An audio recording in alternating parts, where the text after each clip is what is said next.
Hey, hello everyone, and thanks for joining us for Access City Council. I'm your host, City of Las Vegas Communications Director, David Riggleman. Coming up on this show, spring brings new life to the Pavilion Pool and Bruce Trent Park. The pool has reopened just in time for the hot weather, and plans are ahead for a new playground at the park.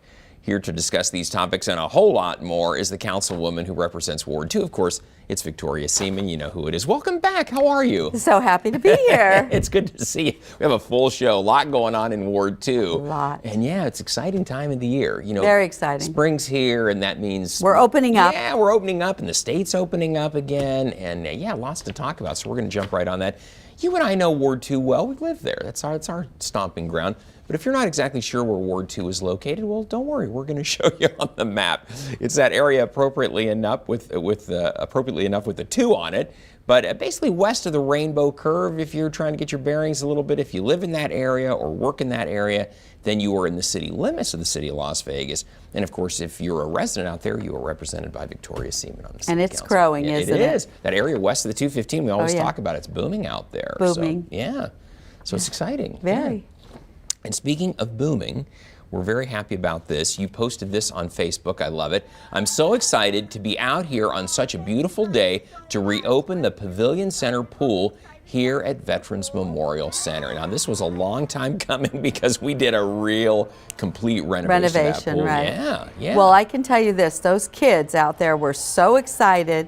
And it's just in time for kids to get back in that pool. Exactly. It's the most utilized pool in the city of Las Vegas and probably the Valley. I'm thinking the whole state of Nevada. I'm thinking west of the Mississippi. Let's just say that. Let's just say that. I like that. But yeah, regardless, it is a very, very busy place. Well, you know, some of the great things that they are doing there that I found out. Well, you know, it's our sandpipers train there. Yeah, the swim and team, yeah. We have a coach out there training young women for the Olympics. Wow. So it's a very utilized pool. It's a beautiful pool.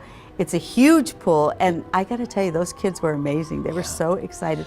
And look at the beautiful synchronized swimming they did. Yeah. Put on that show for all of us. It was amazing. You know, folks, it's basically, for all intents and purposes, a new pool. It's been completely redone. So if you haven't had a chance to check it out, by all means do. You are going to be pleasantly surprised.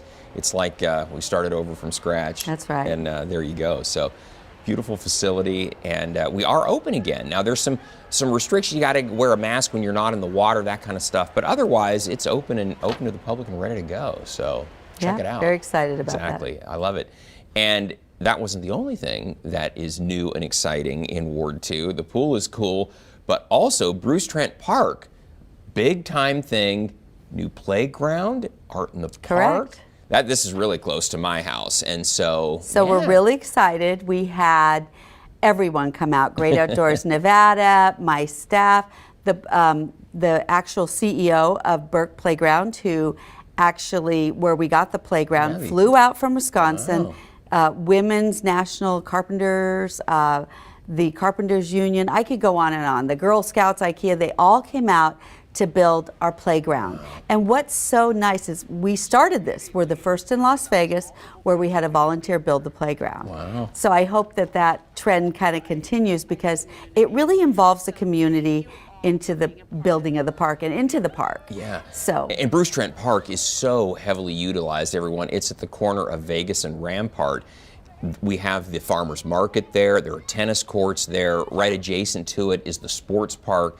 So, plus there are trails that start or end there, depending on how you want to look at it. And so. And we now started the art in the park. Yeah, and we have the art in the park there too. So it is heavily utilized. So that playground.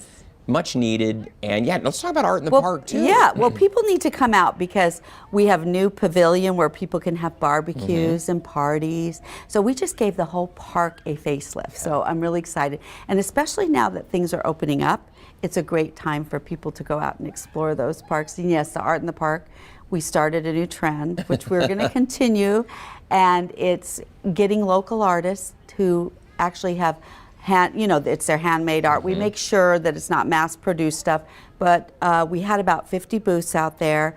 We had jazz music, we had food trucks, and this is something that we're going to continue. So if you missed this one, make sure you don't miss the next don't one. miss the next one. Hopefully we're going to have it, I think, around October, first week of October. Awesome, because in the past you had to go to Boulder City, right, to the art fair out there. That's not for that going to kind of happen thing. Yeah, anymore. now you can just literally I can walk there. Yes, so I love yes. that. So thanks so much. Love the fact that we're doing that. And Councilwoman, we just had Easter, was not too long ago, Passover, those holidays. You posted this on Facebook. You said it was great to be able to provide these beautiful Easter baskets to the very special individuals at Desert Regional Center. I wish them all a wonderful Easter. Yes, and I have to say, my Chief of Staff, Dave McGowan, actually informed me about the Regional Center, and so every year he's been involved in doing Easter treats for them, and he got me involved because these kids, they're with special needs. Yeah, special needs kids out there, and they got a beautiful Easter. And they had a beautiful baskets. Easter, Yeah, and I got to tell you, my Chief of Staff is constantly volunteering them, bringing them things, and finding out what their needs are, so the rest of us know about it. Yeah, well, very well done there. And you also posted this on Facebook. You said, I want to congratulate the Las Vegas Police Protective Association on a fantastic Easter celebration. Now, this was a big deal that took place right around the Easter holiday as well. Right, and it's so amazing. These are all law enforcement families that they do this for every year. It's the LVPPA. PPA, right? And right. they do this, they have different events for law enforcement families, and it was just amazing. You could see the children were having so much fun and enjoying. It was a day before Easter, so they really had a good holiday. Yeah, that was the April 3rd, that's Easter Saturday there. Now, Councilwoman, your family was involved in law enforcement when you were growing up, right? Yes, my father, he was not only a police officer, but then later he was a California Highway Patrolman. Yeah, that's right. Then he taught law enforcement. And my husband, a special agent. So I've been very involved with them, and they're near and dear to my heart. I know, you've always said that. And anything I can do to participate with them, because I understand being a family of law enforcement. Yeah. It's something you carry every day, because your loved one goes off to do the job, and it's not like kind of the rest of us going off to do our jobs. There has that you don't know element, if they're coming home. Yeah, it has that element of danger that most of us don't have to worry about every day. Right. And so I love seeing all the families together and enjoying celebrations like Easter, and it's just good to be involved. It kind of brings me back to my childhood. Yeah, well, obviously a big celebration there with the PPA on Saturday. And then, Councilwoman, you didn't rest. It just keeps going here. We had a lot of questions about COVID relief, a lot of questions about COVID in general, and we fielded so many of those here at the city. Our call center, our website, all of our resources here were really geared toward trying to respond to people's questions. And a lot of what we heard was about, hey, what is available? We know there's money that the federal government has set aside. Can you help us get plugged in some of that to some of that for business or rental assistance or whatever it might be? Well, I think we did our part as a city. We were able to facilitate the funds that we had, but there was state and federal money out there that a lot of businesses didn't know about. And when this came to my office's attention, thanks to Irene Bustamante Adams, who I had served with in the legislature, she brought it to my attention. Hey, come out and see what we're doing over here with Nevada Workforce. And there was all this money that was available, federal money. So we decided to team up with them and really bring awareness to the business community and have an event that they could come out and hear from all these different resources and find out how they could utilize some of that money, because businesses, we know, have suffered tremendously. Sure, small business especially. Oh, it was a great turnout, and it was very informative, and I'm so grateful that we did it. And once again, I didn't even know about some of this money that was available, and it was good that people reach out to me and my staff, and we were really able to do something for the community. I was really grateful. Yeah, that took place on March 16th at one of the libraries here in town. The thing of it is, Councilwoman, is that you hit on this, is very important. There are still funds that are potentially available out there. For sure. So before the end of the show, we're going to tell you how to get in touch with the Councilwoman's office or the city in general, and we'll help you as best we can to get plugged in to figure out where some of those resources still exist. And my office will be of great help to anyone who needs to find out where what they need to do. We've gotten good at it. Everybody here at the city's gotten pretty good at it because we had so many questions. Our website had, millions, literally millions of clicks when it came to COVID information, relief information. I think the city's done a great job. I have to give kudos to everyone here at the city. I think collectively everyone did such a fabulous job in doing what we could. There's a lot of things we couldn't do, but we would try to lead people to the right resource. Absolutely. So it was a time where the community really needed us, and so that's what we're here for. We stepped up, didn't we? That's our job. Yeah. Absolutely. Councilwoman, speaking of COVID and stepping up, I like this, snacks for the volunteers out at Veterans Memorial. We talked about Veterans Memorial. That's out in Ward 2 where the pool is located. And we had a lot of volunteers. We've had a lot of volunteers working to give vaccines, to coordinate vaccines through this whole thing. Prior to that, testing.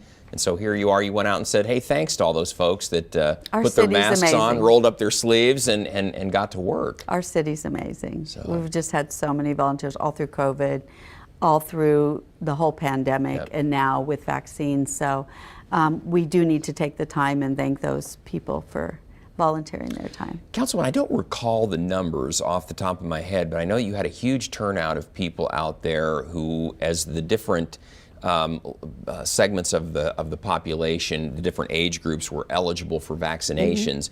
You had big turnout in Ward 2, a lot of participation. Yes. First, it was people, over the age of I think 70 or 75. 70, I think it was. And then we went to 65, and then it kept going. Well, from one there. of the things that we do is we make sure that we're constantly sending out emails to Ward 2 residents or who's ever on our email list. It's not always just Ward 2 residents, but we have my list that I've collected, and we have the city's list.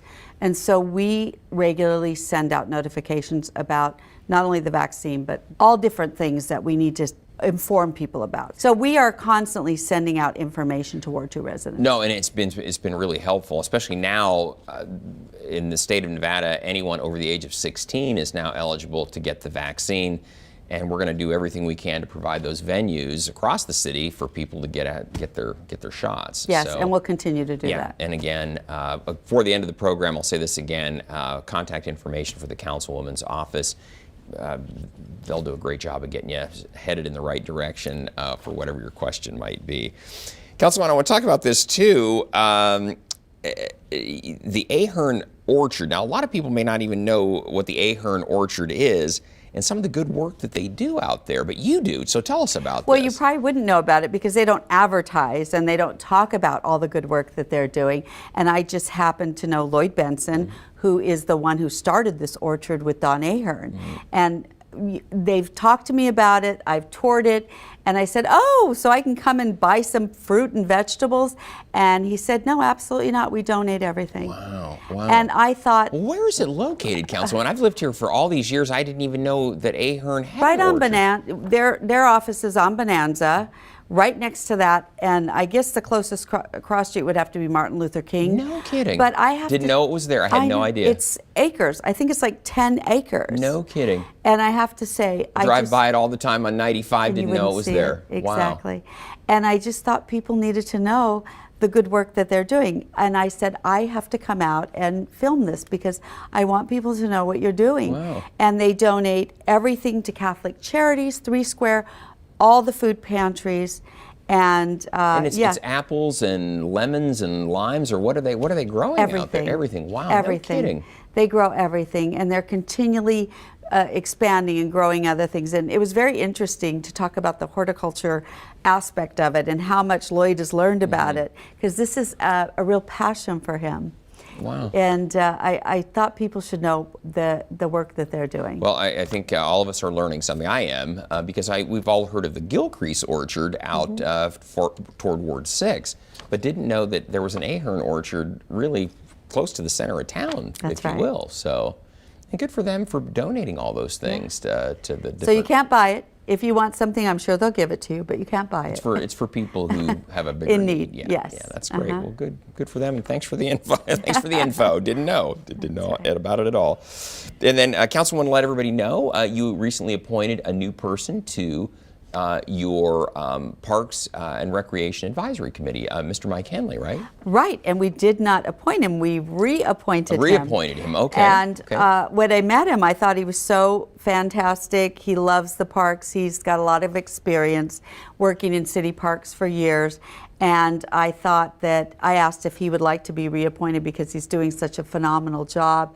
And he did, and I'm very excited to have him carry on. Good for him. You know, and we'll get a picture of Mike without a mask in the future. So don't worry. But as soon as the pandemic gets to the point where the masks go away, we're going to get a picture of him on there. So Mike, we haven't forgotten you, and we'll take care of that. So, and Councilwoman, you mentioned Get Outdoors Nevada a couple times on the program already. You posted this on Facebook. You said, I want to thank Get Outdoors Nevada, Las Vegas, Aloha Lions Club, and the other wonderful volunteers that came out this morning at Angel Park to keep our parks beautiful by planting more trees. And Angel Park, of course, is right there, kind of between Rampart and Durango. Correct.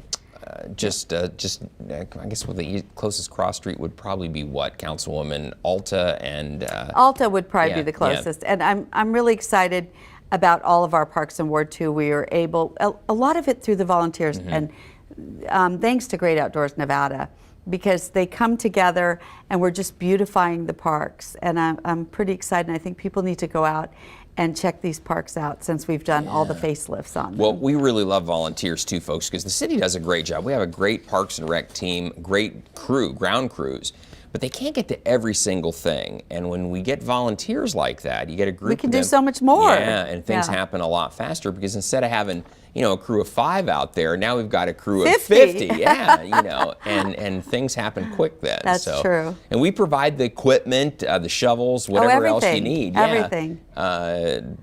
We just need the elbow grease. And That's so, right. yeah, so thank you so much to everybody that came out and did that. And Get Outdoors Nevada, they're doing a great job. We're lucky to have them. Yeah, they are. They've very lucky. Worked on projects from our healing garden in the downtown to other projects like that across the entire city. And our city. Parks Department and Greg Weitzel, amazing. He's an amazing director, so lucky to have them. All right, that is taking place out at Angel Park, which is, by the way, Councilwoman, we should mention, that's a kind of a hidden gem. People know the Angel Park golf course, but the park itself is right there as well. It's amazing. And it's very close to the trail system that connects to it and runs all through that area as well. Beautiful. It's amazing how they all connect, right? It is, and you can bike, walk your dog, run, whatever you'd like to do, and connect all through the area. So if you haven't been out there and you're a Ward 2 resident, it's right in your backyard. Even if you're not a Ward 2 resident, you're welcome to our parks. You'll be able to find them easily, very easily.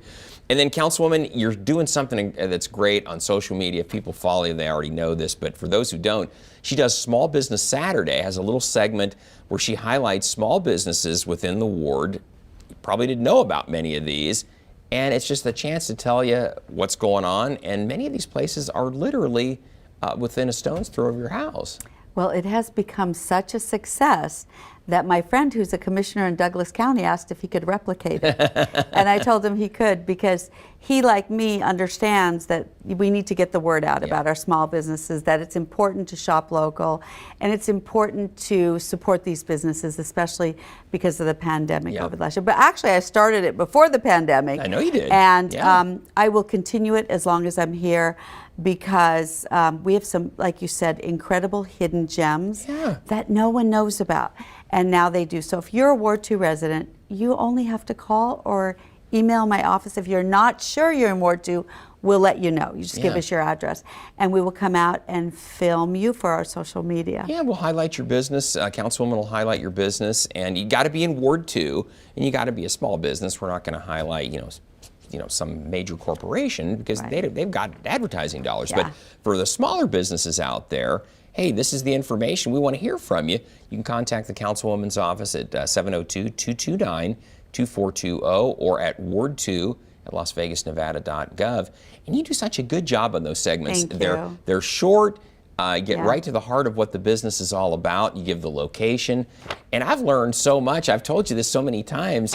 It's like, I didn't know that business was there, or I saw the sign, but I didn't know what they were all about. Exactly. And it doesn't matter what type of business.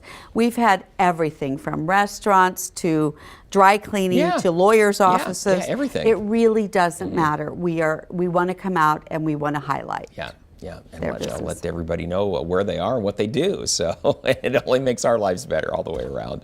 And then, Councilwoman, you posted this on Facebook. You said, today we had a very busy morning with our breakfast buzz and Ward 2 Biz at Eggworks. Now, this is another program that you do where you get out regularly and meet with the folks within your ward just over an informal breakfast. That's right. And this is our second one since we've brought it back after the pandemic. And it's so popular. People come out, they break bread, they tell us about any issues they're having in the ward, and then they meet other folks in Ward 2. So it is such a nice great networking event. Opportunity. Oh, absolutely. So I encourage folks to get on our social media, our mailing list, because we are now doing it again once a month. At different restaurants in Ward 2. Yeah, it rotates around, so you gotta check out the website, make sure you know, or her Councilwoman's newsletter will be in there. But again, very informal. It's not where you got to come down to City Hall and do any of that. It's just come on down. It's in their neighborhood. Yeah, come on over. Because you're right. Sometimes it's hard. Oh, I'd have to drive to City Hall. I'd have to park. I don't know what And right there, it's right in your neighborhood. Yeah, and it looks like you had some good turnout because we had to put it on hiatus for a little while, like so many things because of the pandemic. But glad to have it back. And again, great opportunity just to meet with you in person, meet with your neighbors just over a breakfast. So we will keep you informed on when those are taking place. We're also going to keep you informed on when the next shredding event is going to take place, because we had one that took place back on March 13th. Hadn't had one in a little while in Ward 2. Packed. Cars around the entire blocks, site. So we are going to do another one. We usually do it twice a year, but because this one was so popular and we finally went a half hour over the time that we would be there. And we filled up the truck, and we had to turn a few people away. So we're bringing it back May 1st. May 1 is another one. We felt bad, but it was. I guess the truck because will only hold so much. They only hold so much, and we only allotted 2 hours, and we ended up there for 2 nights. My husband actually came out and helped with this. Because you needed extra hands. We needed extra hands. So May 1st, we'll have another one, and we'll try to do them regularly now, but because of the pandemic, we haven't done it in almost a year. And I think it was the perfect storm because of that, and then always around tax season, we seem to get a lot of turnout because people are getting rid of those old documents that have their social security numbers and things like that on it. So big turnout. And yeah, folks, if you're going to come out, just know that you're not probably going to be alone at these events. There's a lot of folks that come for the shredding.